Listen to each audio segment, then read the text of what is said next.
welcome you all to our You're on Feel mute. Stronger, Live Better men's online class. Now, I'm coming to you today from, and I have to say, it's a little bit wily, windy Taranaki. And yeah, it was a little bit sunny this afternoon, and then all of a sudden she's gone pretty wily. So we're just going to give it one more minute to see if a few more people will join. And it's good to see a few of You're our on mute. friends out there that we've seen for a while. So in 1 minute, I'm going to talk about what we're going to be doing tonight, and then we might go around the room and do a little introduction if you would like to, but you don't have to. So will give us a bit of a chance to get to know one another. So, all right. First of all, just before we go around the room and say hi to everybody, I just want to talk about our Live Better, Feel Stronger workshops. So they're non-medical. They're run by Look Good, Feel Better in New Zealand. They are product and brand neutral, which means that we provide support for appearance-related side effects. So we're going to give you some really cool takeaway tools on how to deal with some of those appearance related side effects. It's a really fun and relaxing and informative session. And yeah, we've got a wonderful guest speaker to come online with us as well tonight. So before we do that though, I just would like to go around the room if I could. Now we've got someone in the room that I've seen a few times before. Would you just like to introduce yourself, Rob? Now you're on mute, Rob. I can't quite hear you. It's my turn to be on mute. There you go. Yeah, good There evening. you go. Name's Rob. I'm from Papakura in Auckland, and I was diagnosed in 2020 with colon cancer. So I'm in remission now. They caught it early. They cut a little bit out of me, and it's all done and dusted. I had a few months of chemo, and that was not very nice. But anyway, we've got through that, and I've been given the all clear. So that's one good thing. So and now I'm in the system to be looked after for the next probably 10 years, I suppose, or longer. But anyway, yeah, that's me. Wonderful. Great to see you, Rob. Now, I can't see everybody's names. Who else would like to introduce themselves? And just really, if you'd like to let me know where you're coming from tonight. I'll introduce myself. My name is David. I'm from Palmerston North, or Epeoria. I got diagnosed with prostate into the lymph gland, had radiation, and had 12 months hormone injection, still another 12 months to go. But when I was 13, I had cobalt. So I think I'm a survivor. Wonderful. Fantastic. David from Palmerston, lovely to see you. Is there anybody else there that would like to introduce themselves for us? Yep. Now, I'm Paul from New Plymouth. Hey, Paul. Yeah, I'm a blood cancer myeloma. Had a stem cell transplant about a year ago, in remission at the moment, but yeah, doing all right. Wonderful. Thanks, Paul. And so you and I are sharing this awful weather tonight then? Stop now. Yeah, it's stopped now. Yeah, it has. Yeah, it has. Now, who else do we have? We've got this lovely couple up the top. David. You're on mute. Now, just unmute, David, if you can, or we might be able to unmute you. Yes. There you go. Right. Done. You're right. Yep. You can talk. So I'm got lymphoma, and it was discovered by an accident that I was in some 12 months ago. And so they're still deciding what treatment I should receive. And because it's been looked at fairly early, they're still to make up their minds. Right. Thank you very much for sharing that, David. So lovely to have you on board. And whereabouts are you from? New Plymouth. New Plymouth as well. Yeah. Wonderful. Might Yep. be some bad weather out your window too, or maybe not. That Maybe it not. is true. Yeah. Anybody else would like to just quick say hi?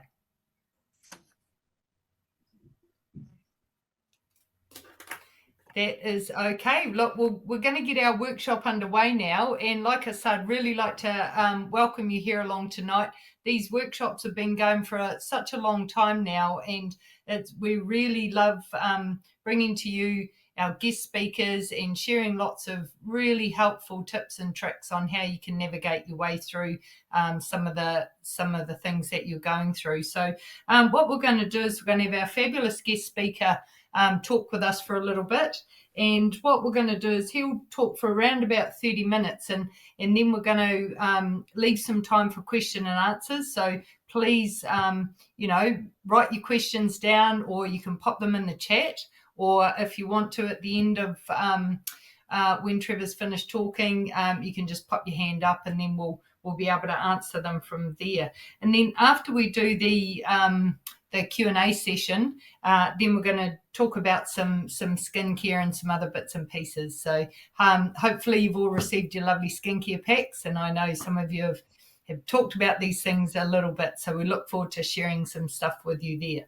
So I'd like to go on now and introduce our guest speaker. So our speaker for tonight, and actually we can't see Trevor yet. I'm not sure if you can all see Trevor. There he is. Trevor, I'd like to introduce you to Trevor Scott. Trevor is chairman of the Men's Shed. Now, Trevor's going to share with us his experiences about the power of connection and community, especially going through difficult moments. His own cancer experience has given him insights into the importance of opening up during these times. The Men's Shed is an informal environment where men often feel more relaxed and prepared to talk and share. And I can't stress the importance of it enough. So Trevor, look, we're absolutely rapt to have you on our session tonight.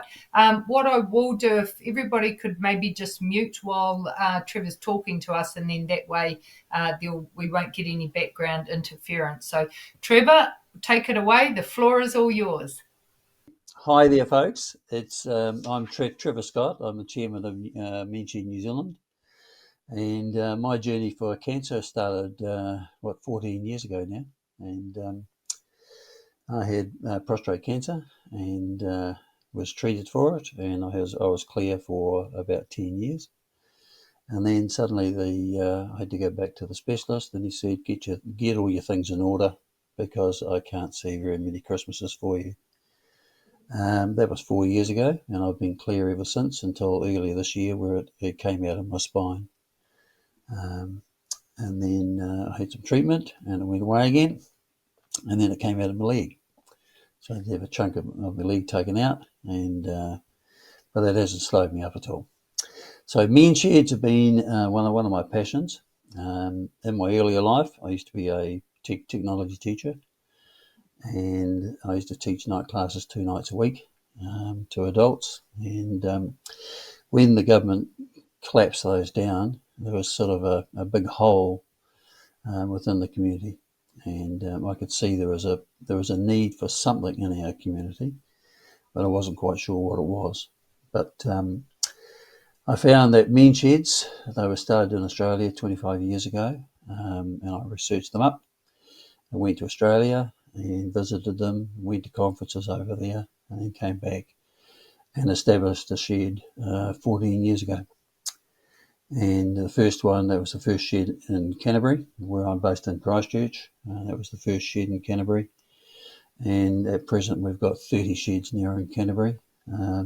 We probably have one of the greater numbers for a number of reasons. But one is probably because it's easier to set up sheds in a small community than it is to do it in the centre of Auckland.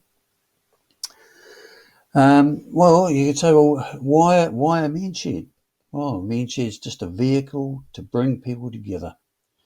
It's about developing friendships. It's about sitting down and nattering and talking to one another Today was a prime example. One of the men came up to me, he says, "Oh, can I talk to you out the back?" And I said, "Oh yeah, sure. I'm always open for a chat." And he said, "Look, I've got this lump on my back. What do you think I should do?" And I says, "Well, if you don't do it within the next half an hour, I will do it for you. I'll ring your doctor, make an appointment, go down and see him." Now, he was actually really worried. He was very, very worried. So we sat down, we had a natter for a little time. And sure enough, he rang me back later on this afternoon. He says, "Look, I've made that appointment." And I says, "Well, I've just got my fingers crossed for you." So it's a vehicle. It's a vehicle for people to come and share what they have, their knowledge, their skills, chat to one another, as I say, develop friendships, work for the community. And we do a tremendous lot of work for the community, whether it's organisations or whether it's primary schools, kindergartens, play centres, or whatever. There's a lot of work done in men sheds, and we're always open to that. And then there is the personal projects, and all the members of the different sheds have personal projects that they can do. And then there are group projects where there might be 2 or 3, 4 people teaming together to make a project, a bigger project up. An example of that was a mini marae we did for a local school here. It took us about 4 of us about a month to get it all sorted out, and then we built it in the workshop, dismantled it all, took it down to the school and reassembled it down there for them. So it's a vehicle, it's just a vehicle to bring people together.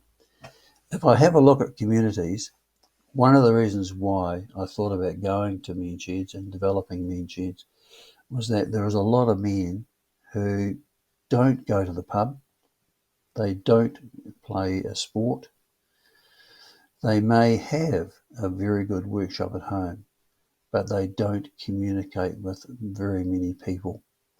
And an example of that is that I talked to numerous people, and they said, "Well, why would I go to a men's shed? I've got a beautiful workshop at home. It's got everything."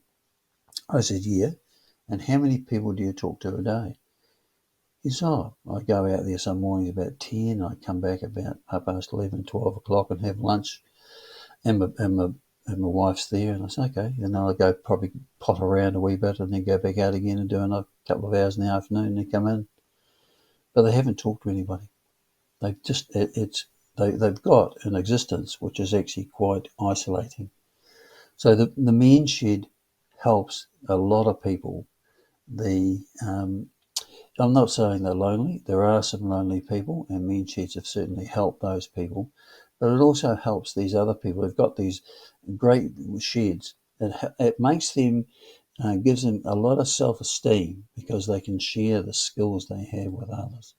and that's primarily why a lot of them, even though they got good sheds, they come down to men's sheds and work within them. So each shed is run independently. I chair an executive that is an incorporated society, and the unique incorporated society that I chair is one that only has 9 members, and all the rest are sheds. So there's no members. The sheds are the members. So sheds join New Zealand Men's Shed. Our role as New Zealand Men's Shed is to give out as much information as we possibly can, share every piece of paper we can possibly think about for a shed so nobody has to invent anything. It's about we don't interfere with the running of the shed. The sheds are their own management, whether it's a trust, an incorporated society, or auspiced under another organisation. They do everything themselves. All they ask from us and all we offer them is advice and guidance and skill of knowing how to set sheds up and how to make sheds function really, really well. And that's what New Zealand Men's Shed does. It oversees the whole gambit of what sheds are all about. And each shed is unique. And when I talk to groups and when I do public meetings and talk to the groups about starting a shed, I said, your shed is going to be unique to this community. It might be similar to the one down the road, but it will be unique because you're setting it up for this community. And if I look at the, around the country, there are 139 sheds around, of which there is about another 25 sheds that don't belong to New Zealand Mean Shed. They are community sheds, and they don't join because they don't have the one criteria that we require. And there are two requirements to join New Zealand Mean Shed. One is that there is an organisation, and they fulfil that. And the other one is that it's for men's health and well-being.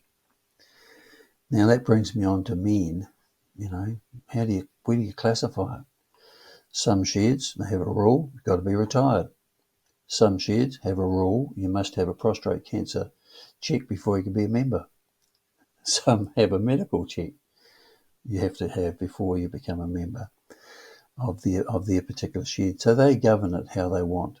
I believe that men's sheds is anybody who is late teens going right through to 90, 95-year-olds who are attending sheds. I believe in father and son. I believe in grandfather and grandson. I believe in father and daughter coming to a shed. And I also believe that women play a part in sheds too. So I'm a wee bit of a liberal, I suppose you could say, about it. Some of them die hard. No, you've got to be 65. No, you've got to do this, you've got to do that.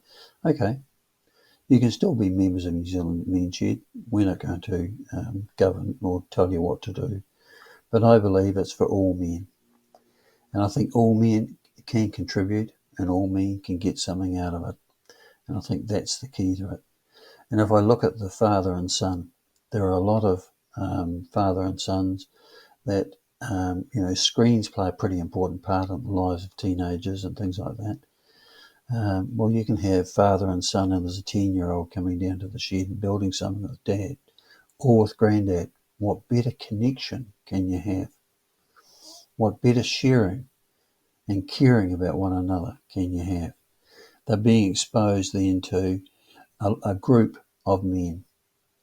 They're being exposed to different views. So it's a great way, it's a great leveller. I believe in it. We have relationships with schools, and there are numerous schools that we have mentoring programs running. This is high school age students. We have in the shed that out at Oxford by Christchurch here, which I started. We had a relationship with the area school, because I was the teacher there, but secondly, I could see that there were some teenage kids who were what we would call slightly wayward. So on a Thursday afternoon, we put a special program in for them. So those kids used to come down, there's about 4 or 5 of them, would come down and work with the men in the workshop. And they would be building things, or they would be doing something, fixing motorbike or doing whatever whatever happened to be going that week, fixing a lawnmower or motor mower or whatever it happened to be. They were making projects, they were learning wood turning, they were doing a whole range of things. The funny part about that was I've just been doing some community work with a group of teenage kids, and one of them said to me, he said, what do we call you? And I said, oh, you can call me Trev. He said, oh, no, I can't. He said, oh, no, I can't. I have to call you Sir. And I said, okay, you can call me Sir then.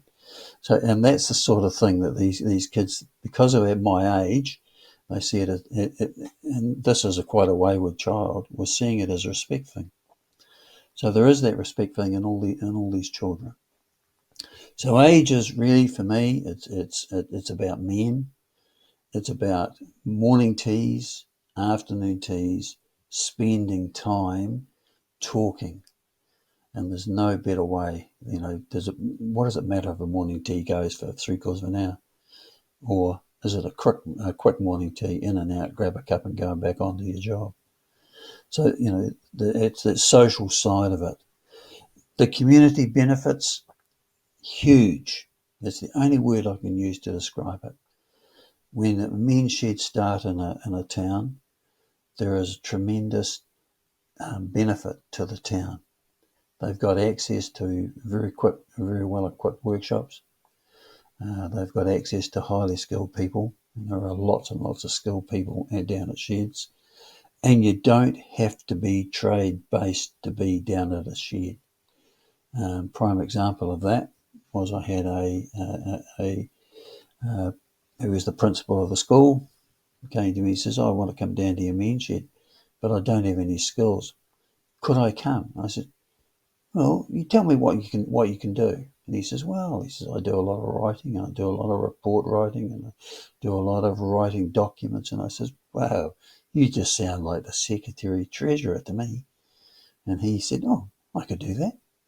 So he said, yeah, great. So for 10 years, he was the secretary treasurer. He never missed on a Saturday morning. He never missed a Saturday morning. He was down at the workshop, and you'd have to help him a lot to do things, but he was willing to give it a go in everything we did. Tremendous effort. It caters for loneliness, and this is something that is out there in the community. We endeavour to break that down. I encourage sheds to perhaps have a pick up and drop off. If you know there's a person, an elderly person, or it doesn't matter if he's elderly, it could be younger, who's in need of some help within the community, pop in and see them. Talk to them about the men's shed and encourage them to come down. I had an elderly man. He was 82. He used to get on his bike, and he would bike 1.5 k's to pick up the bus. He would then get on the bus, leave the bike on the front of the bus, go down to New Brighton, hop off the bus. The bus driver would take the bike off for him. He would bike another 1k. He used to arrive at the shed at 9:45 in the morning. He set out the morning tea. He made the tea. He stayed for morning tea. He would clean up the morning tea, do all the dishes, put everything away. And then about 11:15, he would then get on his bike and reverse the whole trip back home. And I said to him, why do it? He says, it's given me a purpose in life. Now, what greater thing could you have done for somebody but give them a purpose in life? There are two things that I hear time and time again. One is, if it wasn't for the men's shed, I wouldn't be here. And I hear that and I think, mate, I've got a bit of work here to do, about talking to people. And the other one is, it has given me a purpose in life. It's got me out of bed. It's given me a focus.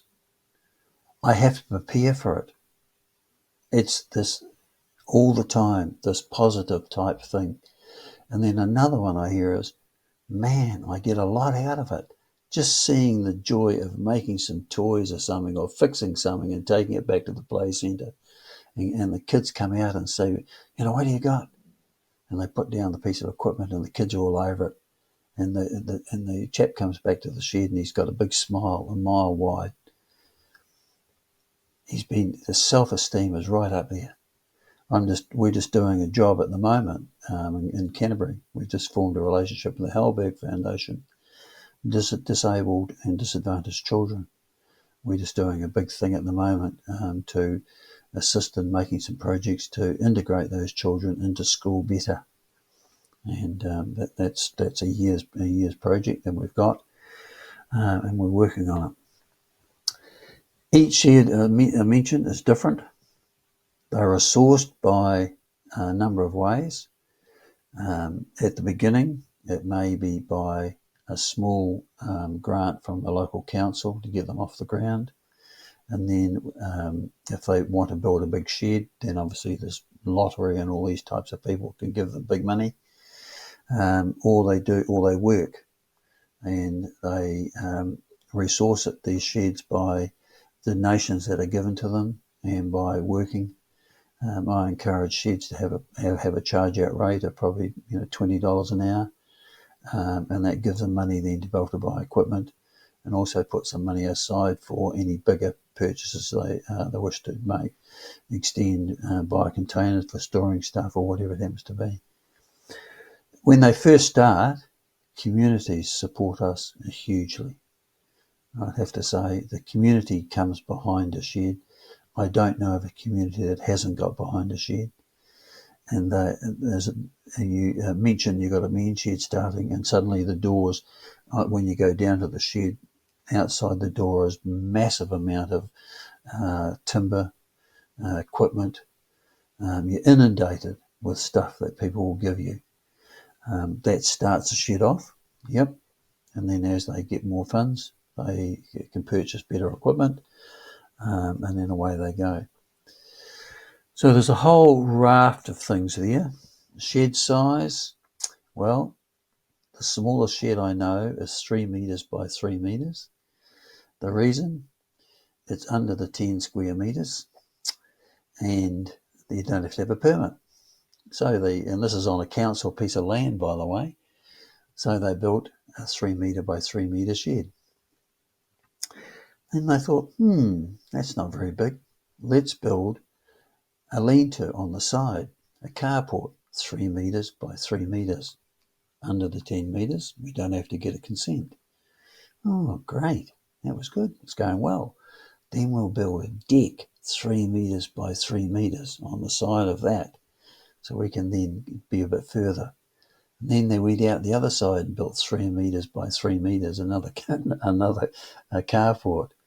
And then one of them got the bright idea. Look, there's a garden path that leads to the community gardens, and it's got trellis on both sides, but really nothing's happening with it.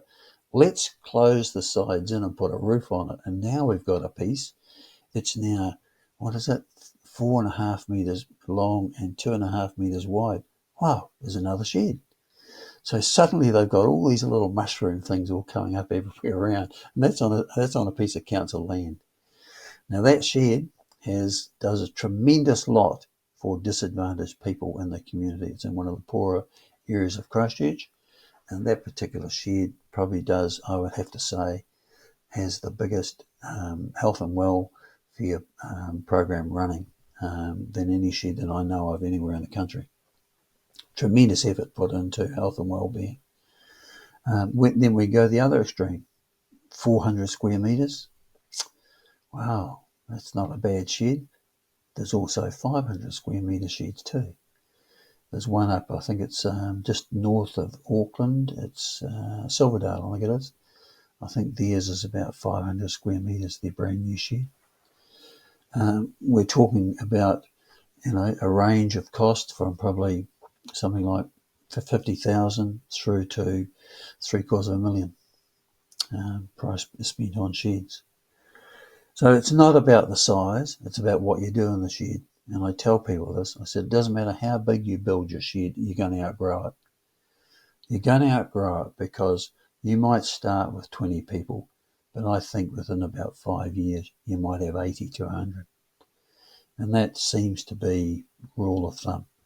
A lot of sheds start and they might have 20 people, and then suddenly it's growing, and then it's growing, and then we've got open, instead of 1 day a week, it's 2 days, and then it's 3 days, and then it's all day, and then it's 5 days, and then it's in the evening because they want to use the facility. There's people who can't make it during the day. Can we have an evening session? And then there's women. Some sheds welcome women into it. No paperwork that we put out from New Zealand Men's Shed excludes women. They may be called men's sheds, but women attend numerous sheds. I go to a shed on a Tuesday morning. I was there this morning, and there are 2 women who attend that shed regularly. And it's quite interesting, actually, because they're both Asian, and that's very unusual to have Asian women within a men's shed. But they're very welcomed, and they do a very good job. And all the women, I encourage sheds to have a women's session, whether it's a standalone women's session and a couple of the men help them out, or whether it's just purely women. That's over to the shed how they do that. There are women's sheds in New Zealand. There are 3. One in Rotorua, I think it is. The men use it Monday, Wednesday, Friday, and the women use it Tuesday and Thursday. What a great way to use an asset. You've got this lovely workshop in your community, and it's used by the men Monday, Wednesday, Friday, but there's 2 days there's nothing happening. It may be only used in the afternoon from 1 till 4. 3 days a week. What a lovely asset, just sitting there in the morning doing nothing. So I encourage people to look to how can you best use the facility you've got, and making it multi-purpose. Have a meeting room. Use it. You have a meeting room and a recreational room that you can have other groups coming in. A bridge club. Or it could be guides, brownies, scouts, or anything like that, using the facility, because it's just sitting there gathering dust, as I put it. It leads on to a whole raft of things that men's sheds can do within the community. There is always somebody who can fix something, and the repair shop on Friday night on telly is an example of that. There's always somebody in that shed does a magnificent job repairing, and a lot of men's sheds do a magnificent job, exactly like the repair shop on telly. The men's shed is a place like that. I'm encouraging sheds at the moment. We've been going 14 years in New Zealand. I'm encouraging them to diversify. It was a workshop. It was a metal workshop. It was a wood workshop. Why can't it be pottery? Why can't it be landscape painting? Why can't it be a cycling group? Why can't it be a walking group? You name it. Why can't it be it? And I'm encouraging sheds now to diversify, because I'm hearing we've got so many members, we don't know what to do with them.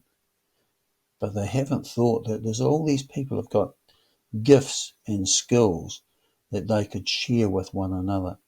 Why can't it be a bridge club for the men's shed? Why can't it be a darts group? Why can't it be a snooker group? Have a snooker table in there. You could have a whole raft of different things happening.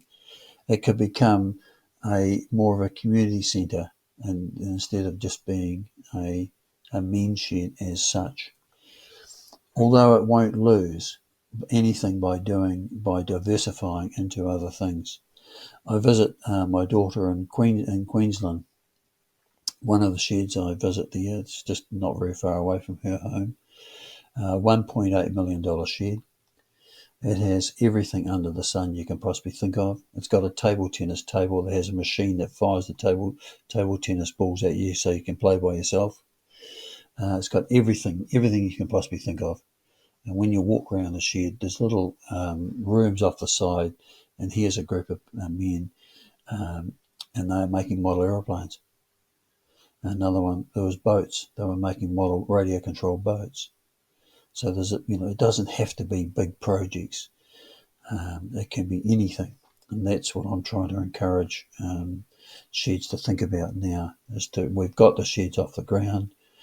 We've got ourselves a good name throughout the country. And let's diversify, and then get some more things can happen within the shed. It leads me on to how do we grow sheds? We've got it started off with 3 people in New Zealand. I was fortunate to be one of them. There was Dr. Neil Bruce in Hamilton. He was another one who started sheds in Hamilton. And then there's a pilot who lived in Dunedin, and he started a shed down there called the Bloke Shed. South Dunedin Bloke Shed. We all started these without knowing the others were doing it, believe it or not. And then, I started a shed, and then somebody down the local community, the next town, Marangura, says, "Oh, I like what you're doing there. Can we come and have a look at it?" Yep, let's start a shed here. And now, if we take North Canterbury, which I was heavily involved in, Oxford, Marangura, Amberley, Kaipoi, Woodend, going up to Harden, Hamner, Cheviot, Kaikoura, they've all got sheds now. So it's developed by stealth. I call it stealth, because the idea is here and somebody hears about it. Like I had a phone call 3 weeks ago. I had a phone call 4 weeks ago. A chap in Waimate said, "Oh, you're Mr. Manshed. And I said, well, I'm not actually Mr. Manshed, but I do a lot about Mansheds. He said, I'd like to start one in Waimate. Can you come down and talk to the group? So stealth. So they had heard about the Timaru one. They'd heard about the Geraldine one. They'd heard about the one starting in Fairley, and that's sort of ringing them, and they think, man, we haven't got one. We need one. So down I go, and they've got themselves a very good shed connected with the museum. So it's by stealth. It's done by stealth. Now, the sad thing is that big centres like Central Christchurch, very hard to start a shed because you can't find a premise. Auckland, very, very difficult. 1.5 million people, 6 sheds. I've got 400,000 people, I've got 30 sheds. Now, there's a huge difference. Easy to start in the rural sector, very hard to start in the city. So that what we're doing now is we're reaching out in Auckland to churches. And we're saying to churches, is there an area on your church properties that we could turn into a men's shed? And we've actually got two or three prospects running at the present time. So New Zealand Men's Shed is divided up with regions. I look after the national body. I also look after Canterbury. We've got a person down in Dunedin who looks after Otago and Southland. We've got a person in Blenheim who looks after Nelson and Marlborough. We've got a person in Masterton who looks after the southern half of the North Island. It goes across from Waitara across to Gisborne, and this swings around the bottom of Lake Taupo. We've got a person in Tauranga who looks after Waikato and Bay of Plenty. We've got a person in Auckland who looks after Auckland, and there's another person who's helping him out in Whangarei, up in Northland. So the executive comprises the 6 reps who do the hard yards, all voluntary. Nobody gets paid in Men's Shed New Zealand. We do it because we care about what we're doing for the community. We believe in what we're doing, and all the people are very highly enthusiastic people. And they go out and they'll talk to communities, or they'll come out to sheds if there's a need for a visit. And I'm encouraging them at the moment. Our new way of thinking is to be seen. The executive's got to be seen. So the reps have got to be seen. So I'm encouraging them to make a visit, if not once a year, at least once every 2 years. And I'm encouraging them to hold what we call a hub meeting. I've got one on the 23rd of November, and that's for the whole of Canterbury. And we're going down to Timaru to visit their shed. They're going to host it, and we'll get something like probably 90 to 100 men down there from all the different sheds around Canterbury. And it brings them together, and they're not just in a shed, in a little shed by themselves. It broadens them out to think about we're a community. Men's Shed is a community right throughout the country. I can go to Australia and I'm part of Men's Sheds in Australia. Our son lives in Denmark. I can go to Denmark and be part of Men's Shed in Denmark. I have a very strong relationship with Canada, USA. I've got a very strong relationship with England, Scotland, Wales and Ireland. There are something like 2,000 sheds across England, Scotland, Wales and Ireland. They are funded overseas and the same in Australia. They're funded by government funding, Vote Health.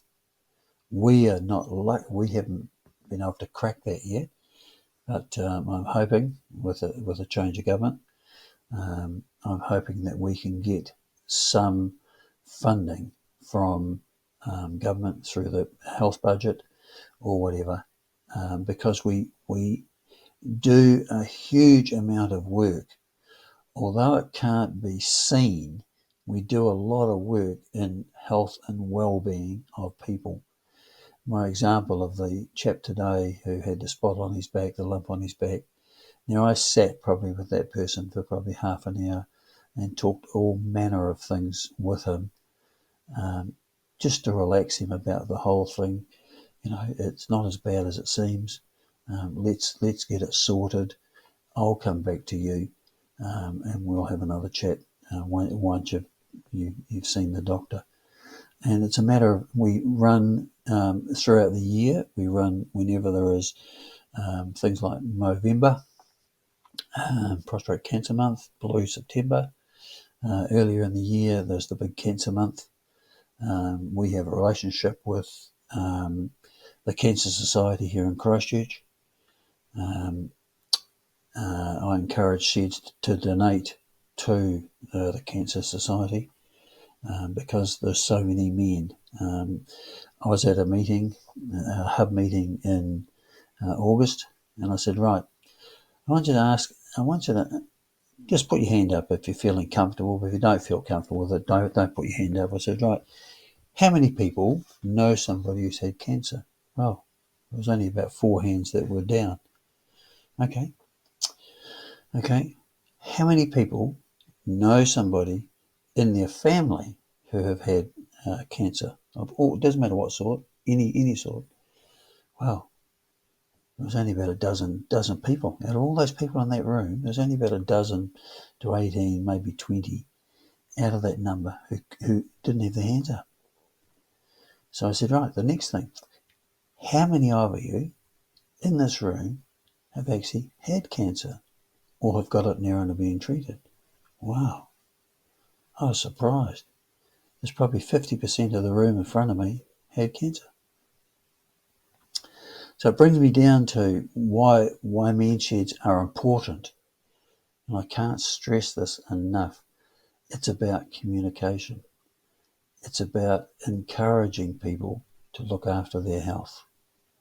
It's about doing something positive for them and helping them through a time. It's a pair of ears. It's not about telling them my sad story. It's about listening. It's about talking to them and sharing what they're going through. It may be different to me. I was probably very lucky. My oldest brother died of prostate cancer. Went through him like a packet of Epsom salts. Man, it was the saddest thing I've ever seen. And just before he died, I said to him, I says, you know, why did you leave it so late? He says, I was frightened. I was scared. That's what he said. I was scared. And I watched him just die in front of me. Just die. It was a very sad thing. But that's another thing. Good sheds. Well, a good shed is one that has a philosophy. It's about having something that when you come in the door is in front of you and it focuses you for the day. And I firmly believe in it. I wake up in the morning and I have a focus. I have a focus every day. I say to my wife, what's on the menu today? She says, well, it's not food, that's for sure. But anyway, the menu means what are we going to do today? What have we got? And I said, oh, well, we've got the calendar, we've got these things here marked and all the rest of it. It's a focus. It's having a philosophy. It's about talking about today, thinking about tomorrow, and all the rest of it. So I encourage sheds to to have a philosophy.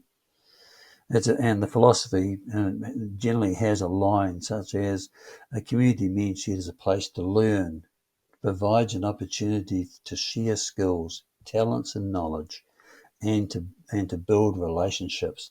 That's the focus for the shed. So if anything goes wrong, every now and then there's a shed will get in touch with me and say, oh, look, I think Billy Bob, he's been bullying people. And I say, oh, yeah, have you got a philosophy? Something that you're always in front of you all the time, that you can go to Billy Bob and say, hey, look, Billy Bob, this is our philosophy. Where do you fit in it? I hear that you're saying things that they don't like. Where does that fit into this philosophy? And that's enough. 9 times out of 10, that's enough to steer them in the straight and narrow again. A good shed has goals. It visits them. It checks them. It doesn't make a document and then it's there for the next 50 years. It revisits their constitution regularly. And I encourage sheds to revisit, update, share. And, it's the goal should be, a place to meet. It's friendly. It's neutral. We don't talk politics. We don't talk religion. Bang. It's a no-no. It gets people excited. It's a safe place. It's somewhere where you can come and feel safe. It's supportive. Great goal. It's caring. It's respectful in that every person has a view and every person is entitled to their view and every person should value what the other person's views are. So it's being respectful and listening to what they have to say. It's creating an environment to foster self-esteem. What better thing to come out of the workshop every day or out of the mean shed every day and you've done a great job. So I just want to leave it there and I just want to open it up to anybody who's got any questions and I'll hopefully answer them as best I can. So if anybody wants to ask me a question, now's the time. I just looked at the time, it was nearly 20 past 7. Don't all be frightened.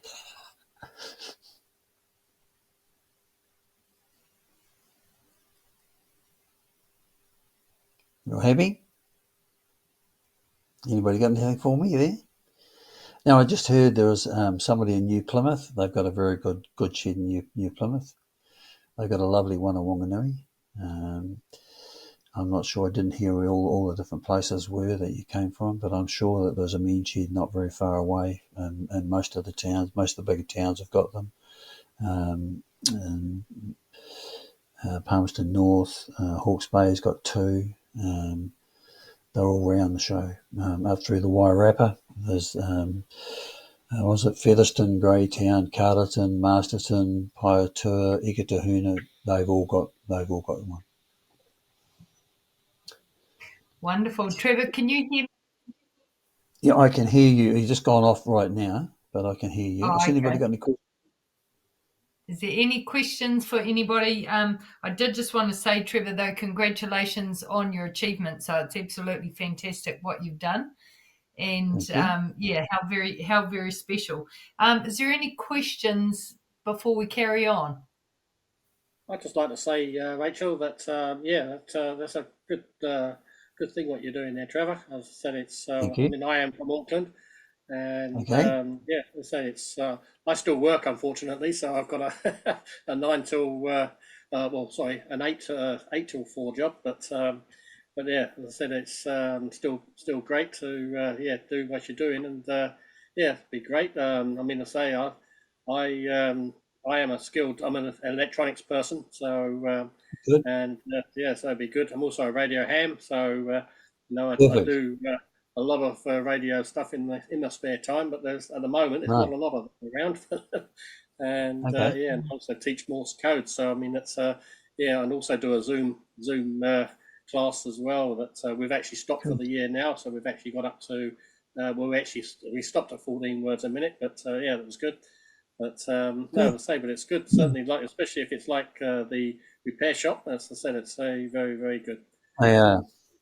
There are a number of sheds that have a very strong technology base. The St Martin shed here has an electronic section. The Rolleston shed here in Christchurch has a big computer section where they'll take computers and repurpose them and do all the rest of the things that are needed with it. When I started Mean Shed, I was still working. I was a school teacher and it was quite a demanding job up until I retired at 66. And but I'm just saying, it was for me. It was a Saturday morning.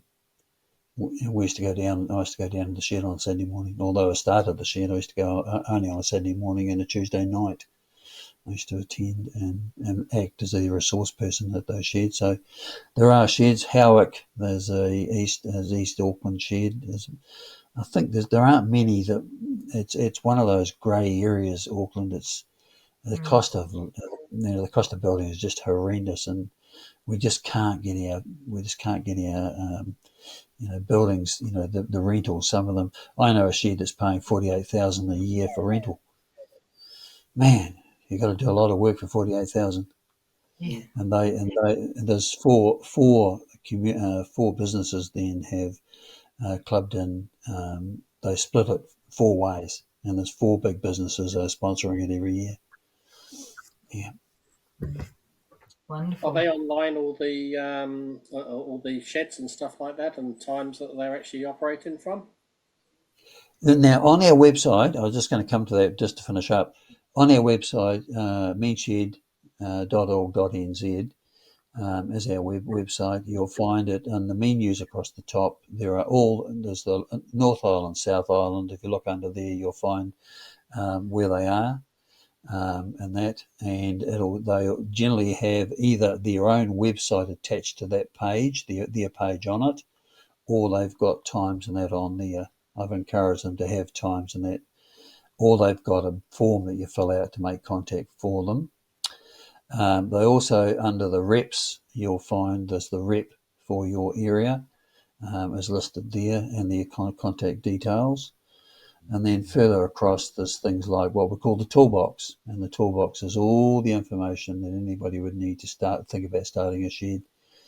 Some of it's locked down because we've locked it down because there were sheds that were starting using all our material, and then they wouldn't join New Zealand Men Shed, and it only cost $25 a year.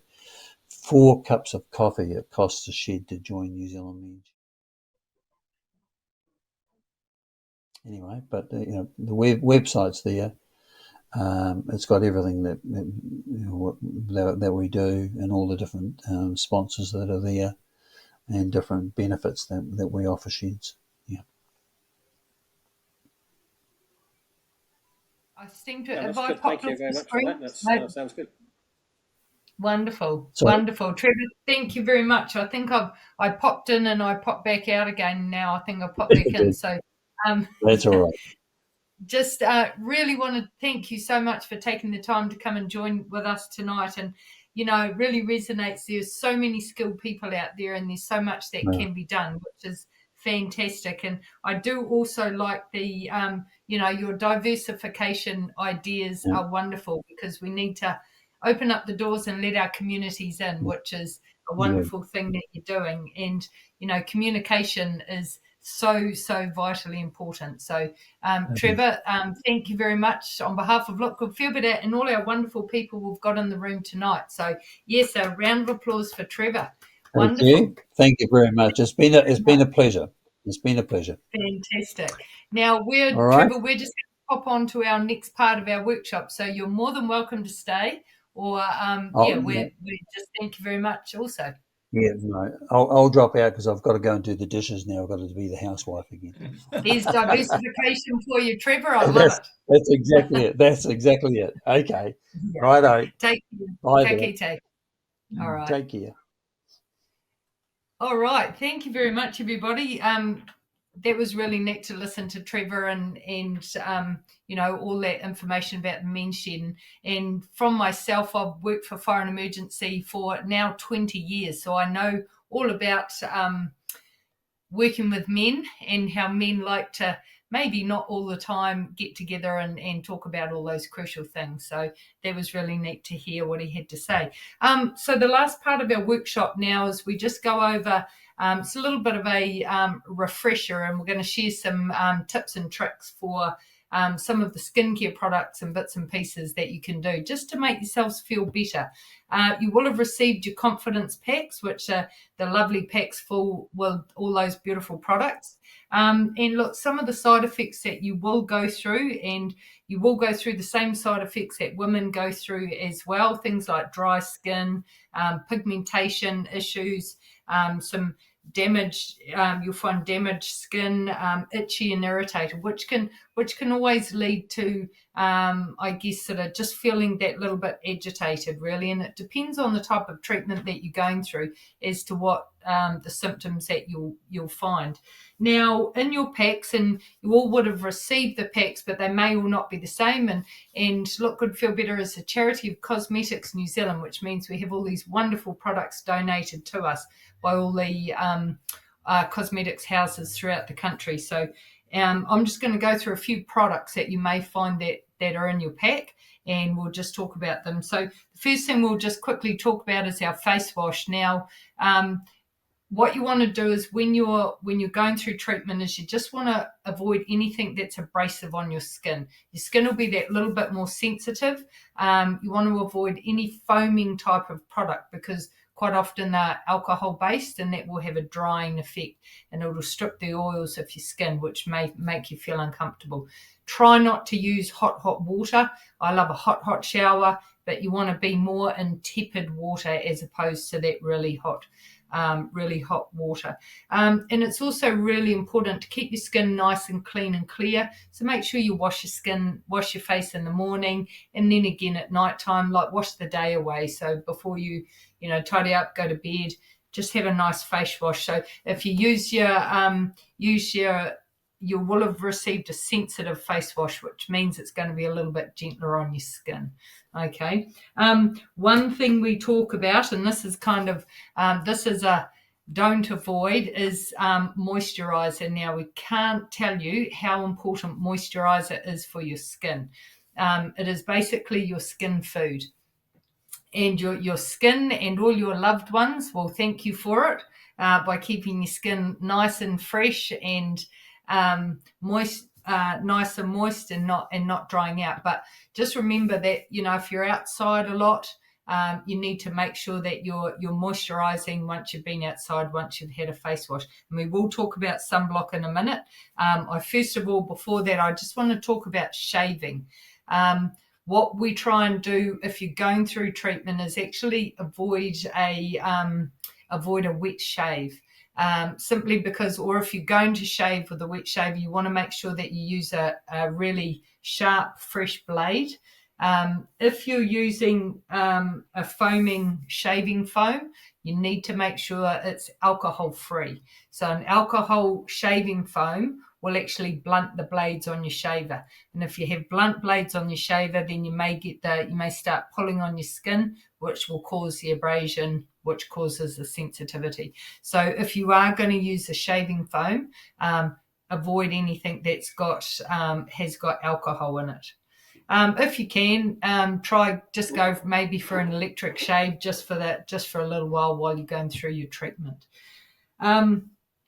At the moment, and pretty much all year round, we need to make sure that we're wearing sunscreen. Now, I know that we're coming into summer and everybody starts thinking that they need to wear sunscreen, but to be perfectly honest, you must be wearing sunscreen all year. Even in the winter time, you're 50% more, you will burn 50% quicker than what you would if you weren't going through treatment. And that's because you're more photosensitive. So you must make sure that you're wearing a hat, always wearing sunscreen, and covering up any of those areas that are exposed to the sun.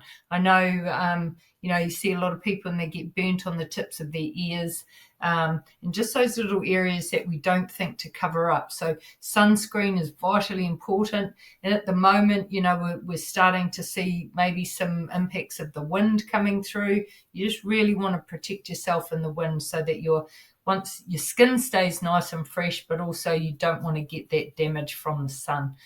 We have very, very high skin cancer rates in New Zealand. Taranaki, we have very, very high rates of skin cancer as well. So, please be careful. And if you're going to, when you put sunblock on, so there is a difference between sunblock and sunscreen, you want to go to your pharmacy and talk to them about the best products.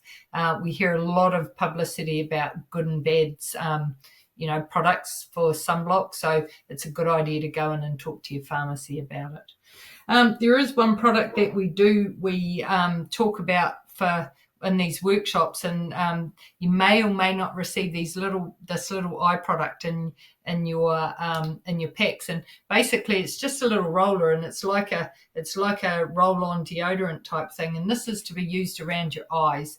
And you'll find that sometimes, if you're feeling a little bit tired, a little bit stressed, and your skin's a little bit stressed, that's a lovely cool product to apply on your skin, and it'll give you that really nice soothing, calming feeling. So but don't think that these products are to be taken lightly. Get in and get using them and enjoy them, because you'll find they've got such wonderful side effects.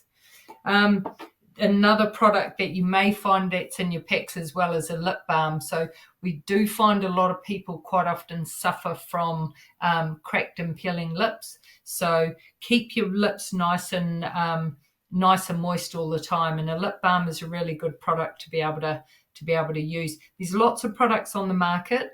There is one product though that we like to talk about, and that's our Elizabeth Arden 8-hour cream. And that is just you can get a little tiny product.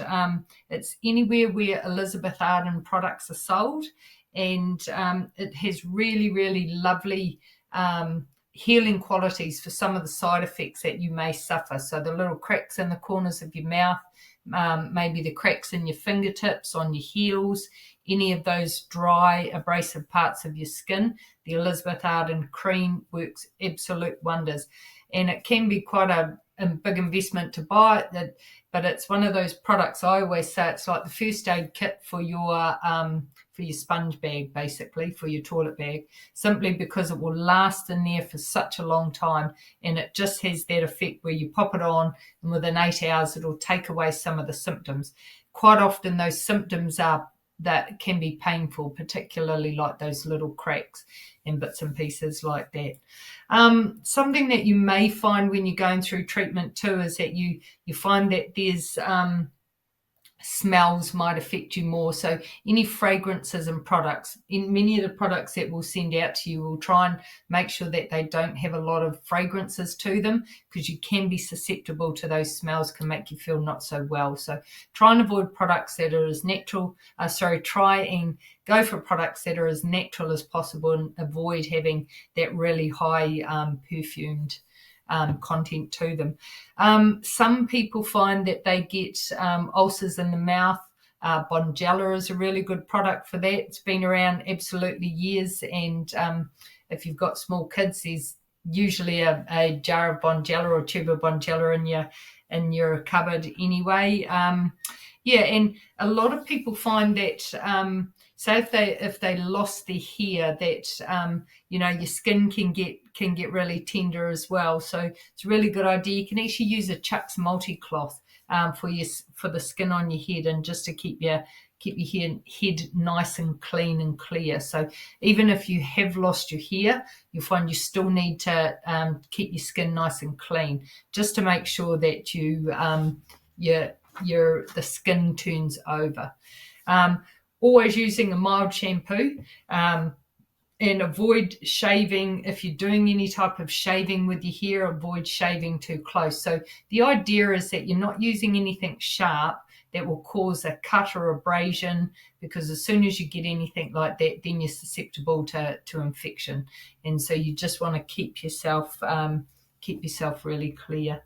Some people find that they lose their eyebrows, and I know we talk a lot with our women. Eyebrows are really important to our women, and particularly it's no different with our men. And if you do find that you lose your eyebrows, you'll find that gives you that really a difference in your appearance, because your eyebrows kind of frame your face. So we've got we can use an eyebrow pencil just to really faintly draw on your eyebrows if you do find you lose them through hair loss, which we do find a lot of our women do. Fingernails, keep your fingernails and your toenails nice and trimmed, but don't go too short. Once again, avoid anything that's going to cause any cuts or abrasions or cause any pain for you, because any of those painful symptoms will actually lead you to be not feeling as great as what you could be.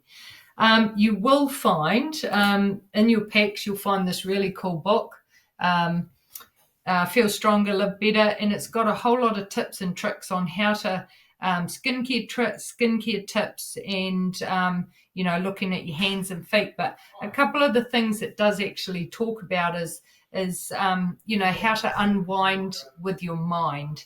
And don't be afraid to. I think with Trevor talking today about the importance of talking, connecting with people, being part of your community, these are all such important things for your well-being as well. So we can take care of ourselves on the inside, but we all on the outside, I should say, but we need to take care of ourselves on the inside. So this is it's a really cool book. It's got lots of different bits and pieces talking about your daily routines. But what it has got is it's got 8 steps to taking care of yourself. So have a read through of it. I think the last one is probably my favorite, tip number 8, and it's called Celebrate Your Wins. So regardless of what you're doing, and whether you're doing lots of exercise is crucially important, but whether your exercise regime is just doing a little bit of exercise a day to a whole lot of exercise,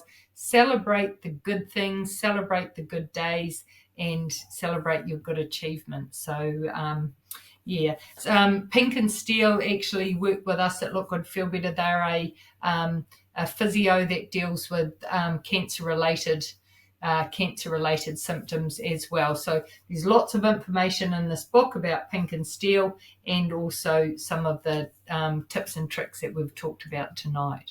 So I won't keep you any longer. I just want to say thank you very much for joining tonight. It's been really cool to see you. It was really neat to listen to Trevor and hear about his journey, but also all of his achievements, which is absolutely wonderful. And we encourage you to come back online to these workshops. We run them every month, and we've always got lots of different guest speakers. We also have our Q&A sessions that we run once a month as well, and we have guest speakers for those too. So they're a really neat way to sort of expand your community out, I guess. So please share the word, everybody, for Look Good Feel Better, and love to see you. Great to see you again. Rob, it's great. I think you've just about been on every workshop that I've run, so really cool to have you in our community. And everybody, take care. Have a lovely rest of your night, and look forward to seeing you again. Ka kite, everybody. Awesome. Thank you, Rachel. Thank you, Rachel. Yeah. Thank you, Rachel. See you. And, it's good to be along to these Look Good Feel Betters, because as I say, you've got to look positive and going through cancer. And I mean, I've been through it, and it's not nice, but as I said, you just think positive on the whole time. I mean, don't ever think bad things. To always think positive. And if you talk to people, you will get through it. I mean, I'm still here, and and I mean, it's good. I've got a couple of people, couple of women that I might be putting your way. Well, I will be putting your way. One's just been diagnosed with breast cancer, unfortunately, and the other one's going through chemo at the moment. So I've just told them all about Look Good Feel Better, and you should hopefully get a few more in your women's class. So You're wonderful. What a champion, Rob. Thank you so much. That's all good, and Okay. talk to you again. Okay, everyone. Good night, Take everyone. care. Okay, Bye. thank you. Yeah, bye. Welcome, Rachel. Say hi to Graham Hill for me.